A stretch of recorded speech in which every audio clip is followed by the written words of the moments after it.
Merci Madame la Présidente, cher Stéphane, chers collègues. Le 2 décembre prochain, veille de la Journée mondiale des personnes handicapées, nous serons une nouvelle fois amenés à nous exprimer sur la déconjugalisation de l'allocation aux adultes handicapés dans le cadre de l'examen de la proposition de loi portant diverses mesures de justice sociale. Cette proposition de loi, adoptée en deuxième lecture par le Sénat le 12 octobre dernier, a une nouvelle fois été inscrite par le groupe de la gauche démocrate et républicaine, que je remercie chaleureusement, à l'ordre du jour de la journée de leur niche parlementaire. Le mode de calcul actuel de l'allocation adulte handicapé est absurde. Nombreux sont en effet les témoignages pour lesquels les personnes en situation de handicap renoncent à être en couple ou vivre avec leur conjoint pour ne pas perdre leur allocation. Peut être source de situations de mise en danger. En effet, la dépendance financière envers son conjoint est en effet particulièrement problématique pour les femmes victimes de violences conjugales pour lesquelles elle constitue un frein supplémentaire pour s'extraire des situations d'emprise subies. Elle est enfin intolérable car elle contrevient largement au principe d'autonomie des personnes en situation de handicap et plus largement à leur dignité. Par ailleurs, je souhaiterais rappeler une nouvelle fois que l'AAH n'est pas un minima social. D'une part, elle est prévue dans le Code de la sécurité sociale et non dans celui de l'action sociale et des familles. Et je rappelle d'ailleurs que dans le Code de l'action sociale et des familles, ça reprend intégralement les articles du Code de la sécurité sociale. Son contentieux relève des juridictions de la sécurité sociale et non pas de l'aide sociale. D'autre part, par sa nature même, la AAH ne peut pas être considérée comme les autres minima sociaux. En effet, la AAH est une aide durable donnée à des personnes qui ne peuvent travailler qu'à temps partiel, voire pas du tout, et dont la situation a peu de chances d'évoluer favorablement. Et surtout, tout cela est constaté médicalement.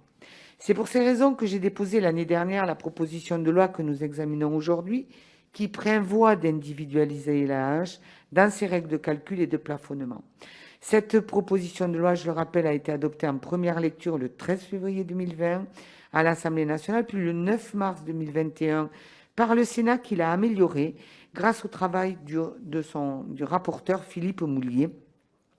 À chaque fois, elle a été adoptée par un vote dépassant les clivages politiques. En deuxième lecture, et alors que mon collègue Stéphane Peu et moi-même étions déjà rapporteurs, la proposition de loi avait été totalement vidée de son contenu par un amendement du gouvernement et sa majorité qui substitue au mécanisme d'individualisation de l'AAH un abattement forfaitaire sur les revenus du conjoint. Le mécanisme d'abattement forfaitaire adopté dans des conditions indignes que sont celles d'un vote bloqué se traduit certes par une augmentation de l'allocation versée à un certain nombre de bénéficiaires, mais il dénature pleinement l'ambition originelle de ce texte. Les bénéficiaires de l'AAH l'ont exprimé clairement. Ils ne souhaitent pas d'un montant de prestations plus élevé, mais que leur soit garantie une véritable autonomie et la reconnaissance d'une vie autonome. Ce constat est partagé par les sénateurs qui ont rétabli le 12 octobre dernier le texte dans sa version adoptée par le Sénat en première lecture. Nous devons saluer une fois encore la qualité du travail de nos collègues sénateurs qui ont permis d'enrichir le texte et d'en éviter les effets de bord.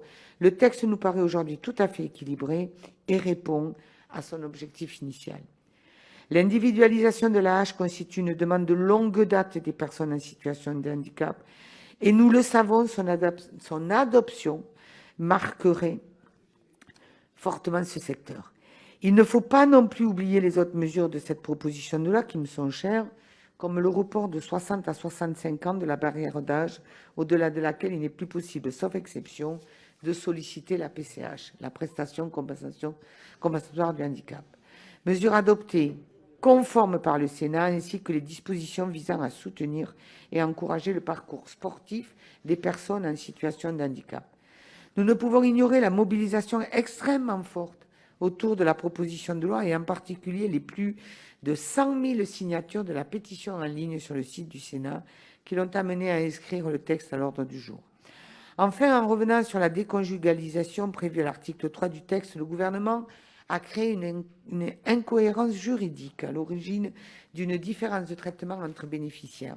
En effet, l'article 2 de la proposition de loi qui prévoit la suppression de la majoration du plafond de cumul de l'AAH avec la rémunération garantie pour les bénéficiaires en couple a été adopté conforme par le Sénat en première lecture, Cette situation crée une situation d'inégalité vis-à-vis des autres bénéficiaires de l'AAH, toujours soumis à la conjugalisation de l'allocation.